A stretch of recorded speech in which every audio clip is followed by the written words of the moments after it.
Now we have with us Tony Clark, Senior Research Manager at Cambridge Assessment English. We have also Richard Spivey, Test Development Researcher at the Assessment Research Group of the British Council.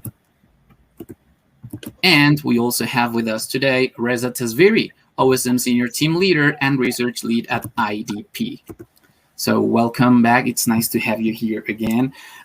So whenever you want to start. Okay, thank you, Sebastian. Can you hear me okay? Yes, it's working fine. Yeah. Okay, I'm just going to get some slides up. Please let me know when you can see them. Yep, that's good, Tony. Okay, thank you. So this is our final presentation of the IELTS strand. Crisis, collaboration and recovery, IELTS and COVID-19. Big topic, obviously. So I'm Tony, joined by Richard and Reza. This is a cross-partner paper. And let's look at what happened last year with IELTS and IELTS indicator. So a bit of background, first of all. We all know what happened with COVID-19 and the global implications of it. What we're going to think about today is what did it mean for assessment? What did it mean for the wider field of education? And what did it mean for IELTS specifically? So, as you know, IELTS has a kind of massive sprawling network of test centres. Many of these, the vast majority of them are closed because of the pandemic. So we've got 1,600 in total, and most of them were not operational. That had implications for everybody, not just the people who work in the test centres, not just the test providers like us, but it also had implications for candidates. That's the group I was most worried about, really. There's a whole kind of ecosystem of learning, assessment, that IELTS plays a major role in, and not just IELTS, other major tests. And that was broken, that was completely disrupted by the pandemic. So candidates couldn't get to where they were going. We're going to think about students in this case, so people who were using IELTS for study purposes, but there are also migration workers and other people as well, all completely disrupted. Another key group to think about in this disruption was universities and colleges. So I've called them receiving organisations here. Many of them were not able to get in the students that they had planned to.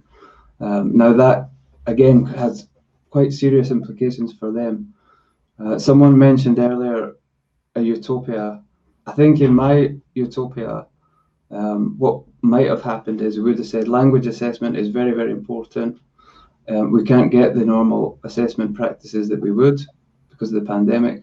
Let's put education a little bit on hold until we get the language assessment sorted out, and we'll come back to it when things are safer. Of course, in reality, that's not how things work. We're in a very, finance-driven educational market. And some countries were able to do that, other countries, and most countries less so. So you can understand the pressure that admission staff are under, and they couldn't get the language test that they were so reliant on. I think one thing we need to think about here were what were the risks? What can happen in a kind of assessment void like this? The risks for test takers are considerable. If they find themselves in a case where they're going to study abroad and they haven't had a proper language proficiency test, the skills they need haven't been tested adequately, you could end up in a situation where you're on a course of study in a foreign country and you're not able to do it. Now, it can be difficult enough to study in a foreign language, we all know that, but if you've not got the proficiency, it's going to be even harder. The risks for organisations, Misty touched on these earlier. Reputational damage would be a big one for me. You might get students arriving who hadn't had the proper tests, and they're not able to complete their courses. So therefore they have a bad experiences. It affects professors and lecturers as well. So all kinds of ramifications and risks arising from this assessment void. Now, the thing we're going to tell you about today was IELTS Indicator. So Indicator attempted to step into this assessment void. And the things we're going to mention are, what is Indicator? What does it mean? Why was it developed? And what were some of the challenges and considerations that we had to think about as part of this development process? Now, for this paper, we should mention there is an empirical element. We spoke to people involved in Indicator across the IELTS partnership, doing various kinds of important jobs. We as the IELTS research group have one perspective, but it was important to bring in these other perspectives as well. So what happened when the test centres closed in March last year? Quick decisions were necessary. So quick and big decisions, I would say. Across our 3 partner organisations, we have this language assessment knowledge. It goes back a long time, and it's used to develop many tests, not just IELTS. So that's one of our main strengths. We also have test development expertise that goes along with that, whole departments that know how to put together a test and what it means. The thing we really had to work on, given the crisis last year, was about the delivery modes. So there had been work in the past that Richard's going to touch on in a minute to do with bringing IELTS to different delivery platforms. So I'm talking about computer-based IELTS or video call speaking. But in terms of taking the test wholesale and putting it into an online platform, that was a big job for us. And it needed to happen in a very short space of time. Other test providers had different challenges. So Misty earlier mentioned the short online test. They didn't have, at the time anyway, this language assessment knowledge, the test development expertise. What they had was the delivery mode. They had the online platform. So they're working to go in the other way. Now, for us as researchers, one of the most important things, of course, is a test construct. We wanted to make this as similar as it could be to pre-pandemic IELTS. Now, of course, it's not going to be exactly the same because we are moving it online, but we had these considerations in our mind. How much can we keep the same? And we hope it was quite a lot, actually. So what's the same about Indicator and regular IELTS, as you would call it? What's different? Well, the test format, the test structure, the test length, the test content, we tried to keep these as similar as possible and did a pretty good job of that. The 2 big different things for me are to do with online delivery, which I've mentioned, that is a substantial difference, and test security, which is perhaps an even bigger one. Again, we're going to go into that in a bit more depth later on. So if you think about the timelines we were working under, from March to October last year, that was the key time for Indicator. So March is when the development started, and by October, things were starting to open up again in some places. So that was the key period that we're talking about in this presentation. Why is it called Indicator? It's called Indicator because it does exactly that. It gives test score users an indication of what a candidate's test score might be. We don't claim to offer any more than that. And I think that was actually quite a laudable decision by IELTS. It was pretty kind of open and honest. We say, given the difficult circumstances and especially the test security issues, this score is indicative. Not everyone did that. Some test providers, they kind of gave the impression that everything was fine, the security was all sorted. We decided not to do that because the trust for our stakeholders is essential. It's been built up over a long period of time. So what happened was we said to these stakeholders, let the candidates take the indicator test and then test them later on. Could be a placement test, could be another IELTS test if it's much further down the line. Don't take this as 100% given that is the score they would normally get, because this is not regular IELTS and it's not 100% guaranteed secure. Did this happen in practice? Well, we're talking about the whole globe here, and it's something we're still looking into. It was a recommendation rather than a requirement, though. So we didn't follow up with them and say, have you done it yet? But we strongly recommended they do this to make sure language proficiency scores reflected reality. The pros and the cons of the messaging. I mean, people were working really hard on stakeholder engagement and talking to people all around the globe about how Indicator was being developed and what was happening and the challenges that we were facing. But because the situation was very challenging at the beginning, I'd say some of those messages could have been a bit clearer early on. By later stages, we were pretty confident in how to advise, admission staff, for example. In the beginning, it was chaos for everyone, test providers, everyone involved. And if it happened again, we'd be in a much better position, but hopefully it won't happen again. Not quite like that anyway. I'm going to hand you over to Richard now. Okay, thanks, Tony. Maybe just a few words in general about remote proctoring and the kind of choices that IELTS was faced with at the beginning of the pandemic. So as Tony said, all test centres closed down, a lot of assessment has been transferred online. All the traditional in-person exams in test centres disrupted at best, stopped completely at worst. And that doesn't matter whether you had a traditional pen and paper test or a computer-based test. Wherever people were gathered at the test centre, that wasn't going to happen anymore. So that was across the board in kind of international proficiency exams. So this means that everybody has been switching, as we know, to this at-home model, which is also similar to the way that education is being delivered now. So that's become a bit more of an at-home model as well with remote education. So remote testing is just mirroring that process. And of course, this comes with remote proctoring, online proctoring or invigilation, where the test taker basically is monitored through their camera and microphone to try and prevent cheating and malpractice.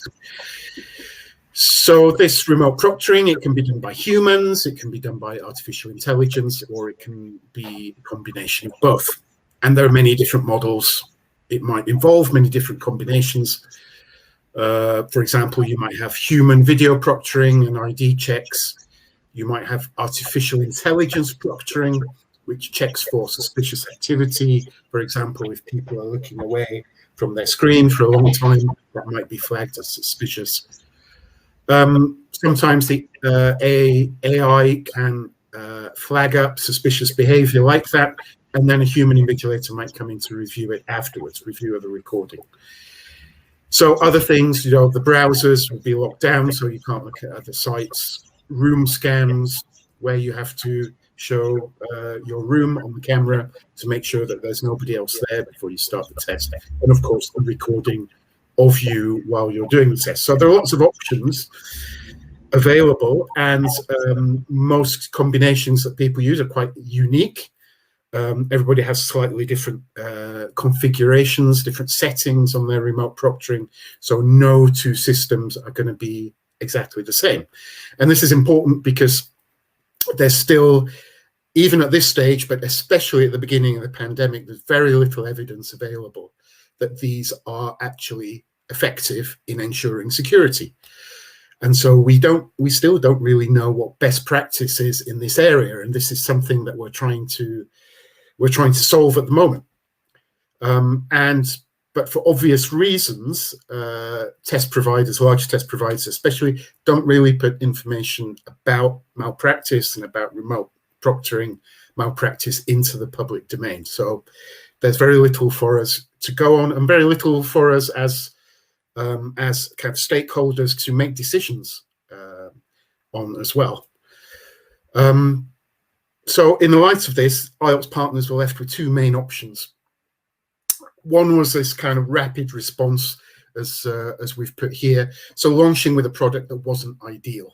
So just putting something out there and then having an incremental development model which is used in many spheres, especially in technology, where you roll out a minimum viable product and then you keep upgrading it as things go along. But this can be very risky, obviously, in a high stakes testing environment. To put out imperfect products onto the market can have a big impact. But guarantees of any kind of security precautions were not really possible to an IELTS standard, shall we say, to the high standards that we would want for a test like this. And it would still provide, an IELTS test which receiving organizations might recognize and be able to use. So that was on the one side. Or there could have been a delayed response, wait for a few months, wait for full proctoring, a more refined product with more proven technology, a state-of-the-art proctoring system. But how long would that take? As I said, we still haven't established best practice in remote proctoring, so that would have quite an impact. Test takers and higher education institutions would have no access to IELTS at all, and as Tony's alluded to, this could result in poor decisions being made at universities, either on the basis of no information or on the basis of less appropriate tests, which don't have that strong academic construct that reflects the target language use domain of our test takers. So the rapid response was the option that was taken to get something out there quickly. If we can move on to the next slide, Tony. So an initial decision was made to do this, to go ahead with the 4 skills test. Speaking would be done by remote video. And these things kind of drew on quite a lot of research. So video call speaking, basically the speaking had been, lots of extensive research had been done on video call speaking to compare the kind of online construct with the face-to-face construct. And a lot of that is out in the public domain. That can be looked at. So there was expertise there. There's some expertise in CD IELTS, and the online version of the test drew very much on that. On-screen marking as well was also already in development. So basically, Indicator was the same, very similar test to CD IELTS, and research has shown that the construct of the CD IELTS very similar to pen and paper test. So at first, we went with security done through photo ID and other application procedures, and other improvements were introduced incrementally over the following months. So the secure exam browser that prevents other computer activity during the test. Remote proctoring was added later. And also there were obviously going to be some early technical issues with browsers and the like. So those problems, the priority was to fix those as well as the product progressed. And this was intended to be a temporary measure and indicative, with test takers to be tested again at a later stage on admission. And this idea of transparency was important. We made quite conservative claims for test use, but this was still a recognizable IELTS test with IELTS questions and IELTS marking. But there are no claims that Indicator should be used in the same way or with the same equivalence as a test center version. And this was quite important, particularly in a climate when test providers started to present their own tests as the solution to this problem, especially at a time when everybody was looking for quick answers and didn't know where they were going to find them. So this did provide ROs with a recognizable kind of standard that they knew about, although at first maybe they were a little bit unclear about how they might use it. But despite limitations, it gained quite wide recognition by higher education institutions for admissions. And we'll talk about that in the next slide a little bit. So impact on working practices. Well, this As Tony said, this is a very kind of high pressure environment right at the beginning of the pandemic. It was a 6 weeks development process, so it's just highly accelerated. The technical knowledge was available for us to make the switch online, but this needed to be done during the first stage of global lockdown, when there was high degrees of uncertainty and a move to remote working as well. So systems were evolved through constant testing and improvement. The platform was in development, and there was a need for working practice to evolve as well. So working with constant unpredictability and often insufficient equipment at home. So lots of flexibility was needed in switching between teams and working hours. And you have to remember that these are three very large organizations with a global reach, and that they had to work together to make very quick decisions. So lots of things were learned about working between the UK and Australia around the clock, and also learning from conditions in locations around the world. So this was an extremely difficult situation, but it was a period of discovery and learning. And if we go to the next slide, Tony, I'll just very quickly go through this.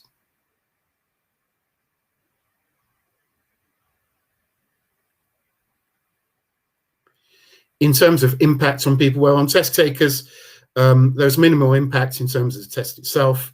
It was the same test with video call speaking.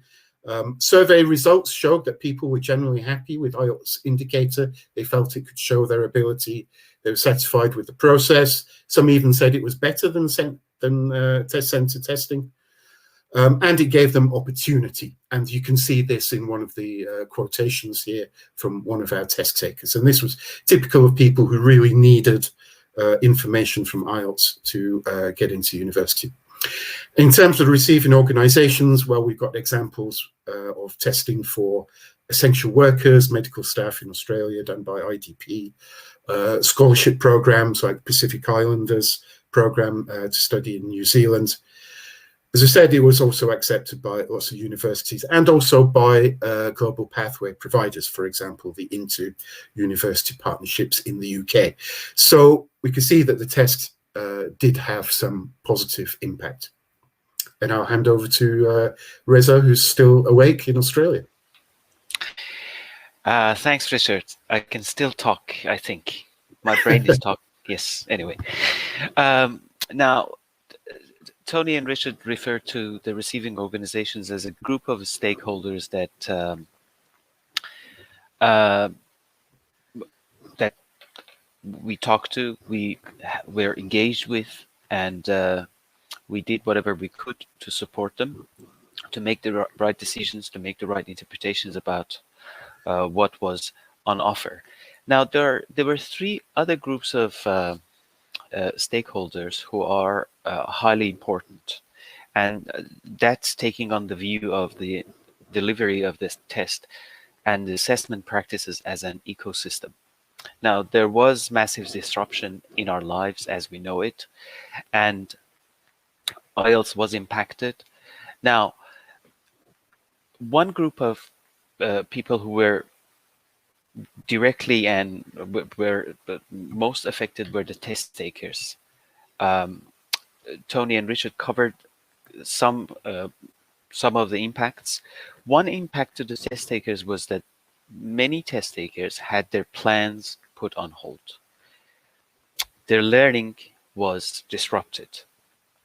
They couldn't do the test.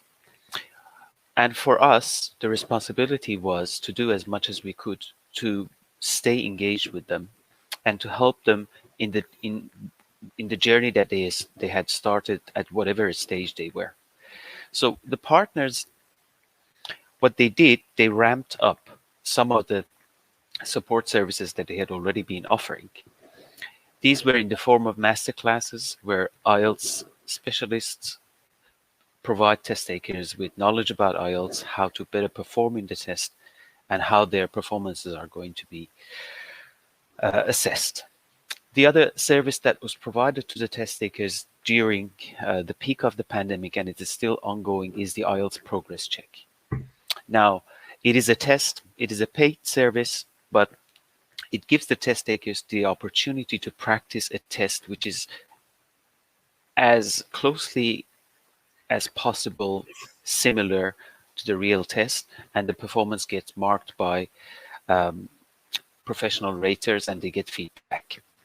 So that was the kind of support that was provided to the test takers. Another group of stakeholders who are crucial to IELTS are the examiners. Now, they are the human element of the test in delivering the face-to-face speaking, and also they rate the writing part of the test. And their engagement during the period when COVID was massively hitting everywhere and operations were disrupted was important because of a number of reasons. Now, the job of examiners requires a very highly complex set of skills, and those skills need to be refreshed, need to be developed and sustained. And suddenly, there was lower availability of work because there were not tests being delivered in many parts of the world. And that was quite a challenge for the partners because the examiners needed to be engaged. The workload needed to be redistributed in a way that we could have as many examiners active as possible. And also, in terms of their professional skills and the maintenance of them, because the actual delivery of the test was not happening at the same rate that it normally would, the partners delivered extra professional development courses, online webinars to keep the examiners engaged. So that professional development was taken care of in that regard. The third group of stakeholders I'd like to refer to here briefly as part of the whole ecosystem are the ELT practitioners and IELTS preparation coaches who were supported through an online IELTS preparation course, which is delivered, which is free and is accredited. And it proved to be a very successful program. So far, more than 10,000 people across the globe have taken part in the course. Now, Tony, can we move to the next slide, please? Now, where is Indicator now? It is still around, but is not used at the same extent that it was, simply because the situation with COVID has changed. What were the lessons that we learned? Well, there were some operational lessons that were learned, on top of which was the sense of unity across the partners, the sense of collaboration across different time zones, different geographical locations. But there were lessons for research as well. Now, like anything that is done quickly, like anything that is done out of urgency, everything can be done differently. And now we are looking back, trying to see what could be done differently.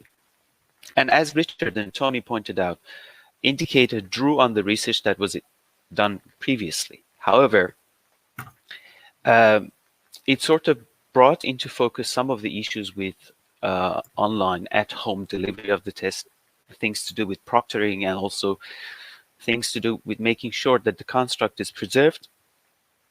And one thing that was brought to focus was that there needed to be a structured approach to research before test is designed.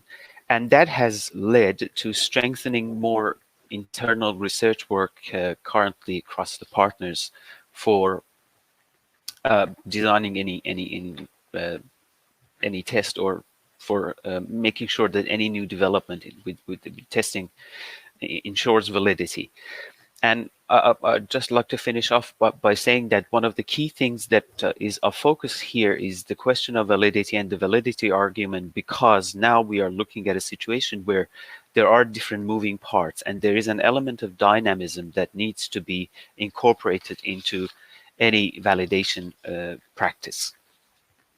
And I'd just like to finish off by saying that for those of you interested, The presentation has already been published as a paper in the Language Assessment Quarterly in one of the special issues, and that's where you can access it. I will stop here before I fall asleep.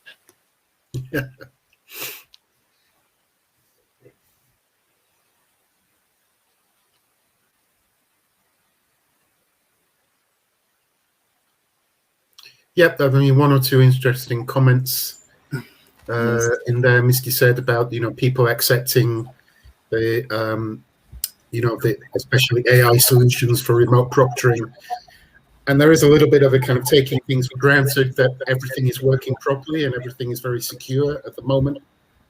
But I think we've probably come quite a long way in that. But I think we still need to question that assumption across all test providers, actually.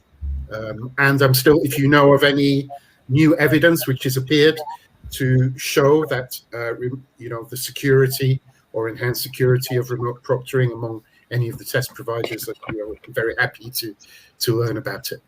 So that's never something that we should just take for granted. I think that's an interesting point. All right. Well, thank you so much. Apparently, I'm having some trouble with my camera. Not to be able to fix it. I'm really sorry about that. Well, thank you so much, Tony, Reza, and Richard, for joining us today. We can continue the discussion on the chat if you want, of course. We must finish this presentation now. So thank you so much again for being here. Thank you. Thank you. Thanks, everyone.